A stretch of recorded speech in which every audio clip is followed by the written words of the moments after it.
busy, I'm guessing, tomorrow. Kind of would talk a little bit about, I mean, just facing some talented scorers like they have.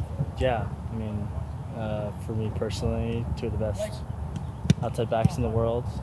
So it's exciting. You go against the best and see how you do. And then, yeah, some really talented players all over the field for them. So everyone's going to have to be on tomorrow, and it's going to really test the resolve of our group, the strength of our togetherness defensively, and I think we learned some good things from both Botafogo and Atletico to take into this game, and obviously Botafogo played them really well too, so have some learning moments from watching that game too.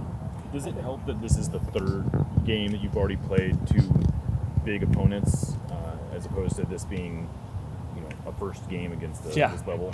I think so. I think for us, our Botafogo gave us some confidence. I think Atletico gave us some confidence in a different way too. That's a big club, and we all kind of, once we got our second wind in, it's not that much different, and I think that gave us all a boost of confidence as well, and just kind of having like a radar for that speed, right, is helpful going into this game. Well, how far is Seattle Sounders from competing against these powerhouses in football? Because you guys didn't seem too far against Atletico and Botafogo. Yeah, I think tomorrow's another good test of that, right? I think if this tournament showed us anything, it's that it's a more level playing field than people probably would have thought. I think a number of South American teams have done really well. Obviously, Inter Miami's doing well in their group. Watched the LAFC games too. I thought they put a good fight up against Chelsea. So, yeah, I think that distance is closing for sure. Paul, as a professional, you know better than anyone that whilst you can watch loads of tape, whilst you can prepare, it is a game about emotion. In these sort of moments where you're going up against top opposition in probably some of the biggest games of your careers, how do you control that emotion? Yeah, I think, none of us would still be here if we didn't have our own little tricks and tips for getting through that. I think I have little tips to pull myself back to the present moment. I think the hardest thing is when you make a mistake and being able to pull yourself back from that as quickly as possible. I try not to, make two mistakes in a row, and I have a couple tricks for that, like pulling myself back into the present of the game. But I think, helping each other too in different moments is really important as well. You saw that in the last couple of games where, guys are having a difficult moment or whatever, and a couple guys surround them and get them back on the same page. So, yeah, all that stuff's important. The team's competed well so far across both games. What would you say has been the main difference when it comes to facing the opposition you're playing against? I think they've been more ruthless than we have, both in the attacking third and the defending third. We watched a clip yesterday of Vargas getting a shot and Gallagher just making an amazing tackle, putting his whole body, stretching his whole leg out to make the tackle. And I think in a couple of those critical moments we could have been more like that, and we're learning that. And then they get a couple sniffs of chances. I think of like Llorente's shot that he had outside the box, and he takes it really well. And I had a couple against Botafogo that I didn't take as well, and those can be difference makers. Personally, with your journey, being able to, assuming that being able to stay healthy and be available this season, considering all that you've been through, can you talk a little bit about that? It must feel good for you. Yeah, I think.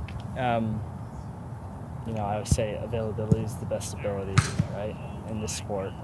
And I work really hard on that. I work with people at the club. I work with people outside of the club to stay healthy, because, my philosophy is that if you're training and playing every week, at least some, you're getting better.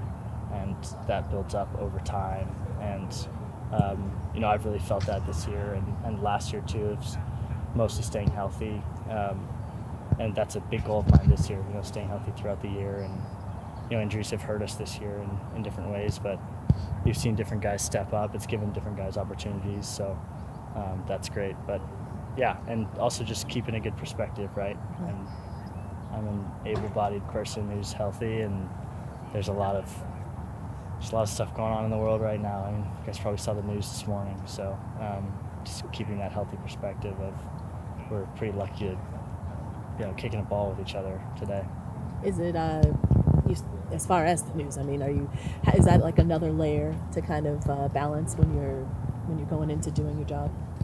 Yeah, I mean, I think for me, it's like it gives me a very grateful perspective on things, but I also think we have a job as athletes to perform and inspire people right now. I think it's a difficult time for a lot of people and for a lot of different reasons, and we're seeing that. So, giving people a chance to believe in something and hope in something is our job.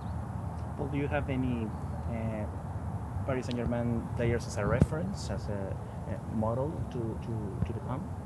Yeah, I mean, I've been watching a lot of Kvaratskhelia this year.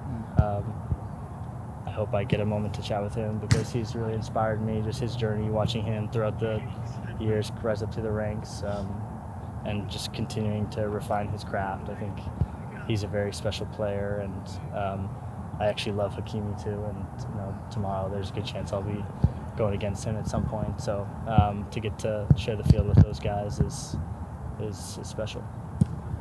When you say you watch them, was that just normal soccer watching, or because you are going to play against them watching?